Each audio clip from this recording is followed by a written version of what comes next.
सभी साथियों को सेवा जोहार करता हूँ।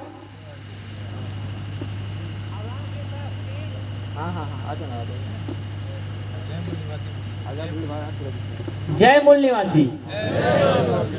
मेरा नाम मुनेश्वर सिंह पोरते है। मैं यही किनारे का एक गांव का हूँ, जिसमें हम लोग का भी गांव पूर्ण रूप से विस्थापन होगा।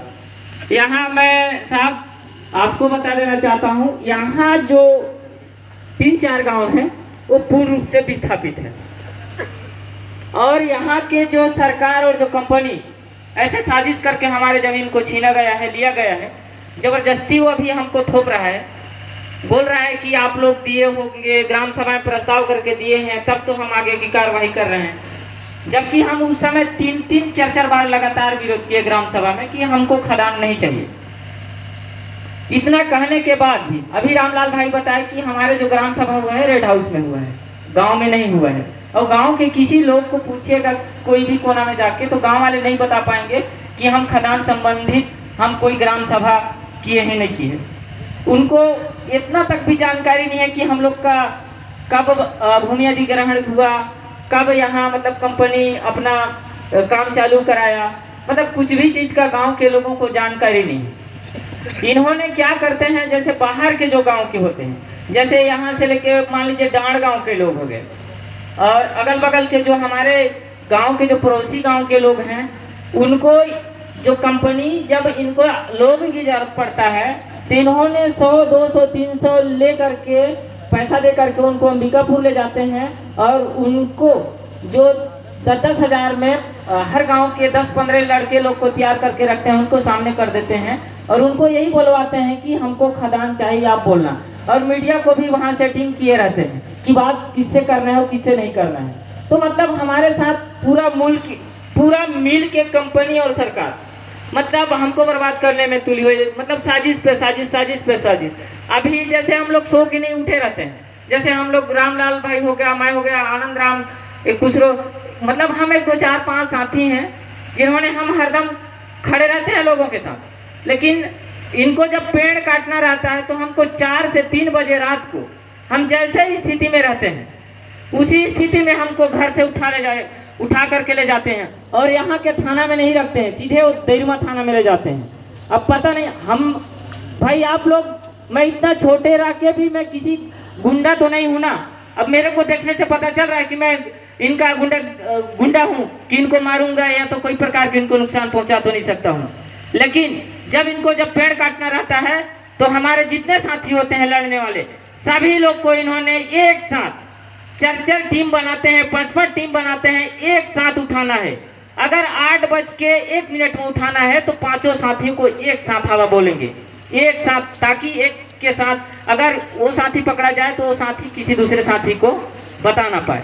ऐसे करके हमारे साथ मतलब यहाँ के शासन प्रशासन है हमारे ऊपर बर्ताव करता है। और हमारे जो माँ बहन है उनको अपने खेत तक भी नहीं जाने देते हैं, अपने घर से बाहर नहीं निकलने देते हैं। उस दिन इतना फोर्स लगा देते हैं, इतना फोर्स लगा देते हैं कि हम अपने गाय बैल तक, मतलब अपने जैसे मान लीजिए गाँव लोकल क्षेत्र में जानते हैं कि घर से दूर हम लोग का गाय बांधने का कुछ रहता है, वहां तक जाने नहीं देते हैं। ऐसे मतलब कंपनी का सुरक्षा के लिए मतलब सरकार पूरा पुलिस को लगा देती है, और हमारे साथ इन्होंने दबाव भी करते हैं। आप लोग को मैं बता दूं, मैं भाई साहब 2 दिन भाई साहब से बातचीत कर रहा था कि आप लोग का जब से यहाँ आने का सूचना मिला है सरकार को, तब से इन्होंने ये बोल रहे हैं कि वो तो अलग राष्ट्रीय लेवल के पार्टी हैं, आप वहाँ यहाँ उनको कैसे आने के लिए मतलब वो कर दिए। तो हम बताए उनको, सीधा स्पष्ट किए, भाई हमारे लिए उनको कुछ अगर सोच है, उनको लगता है कि वो पीड़ा में है, दर्द में है, तो समर्थन देने आ रहे हैं। हम तो उनको नहीं बुलाए हैं ना, तो बोल रहे हैं कि हम कुछ नहीं जानते, अगर इस क्षेत्र में कोई प्रकार के कुछ होता है तो हम आप लोग को जानेंगे, ऐसे बोलते हैं। यहाँ के जितना भी जो उच्च अधिकारी होते हैं फोन लगा के बोलते हैं कि देखो यहाँ अगर कोई प्रकार के घटना घटती है तो हम बाहर के लोगों को नहीं जानेंगे, आप लोगों को जानेंगे, क्योंकि आप लोग आंदोलन कर रहे हो।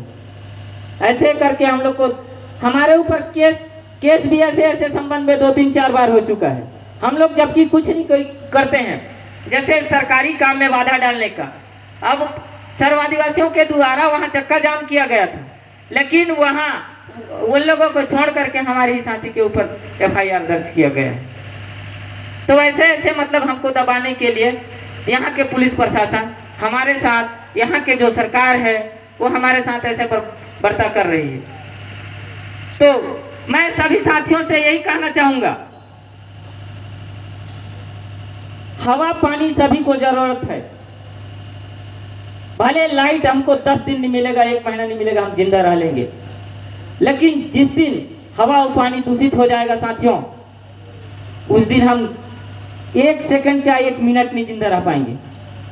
तो ये हम लोग का एक अलग लड़ाई तो है ही, क्योंकि हमारा घर जा रहा है, हमारा जमीन जा रहा है, हमारा पुरखा का संपत्ति जा रहा है, हमारा अस्तित्व जा रहा है, लेकिन और बाकी भाइयों का हवा और पानी दूषित होने जा रहा है, इसको बचा लीजिए।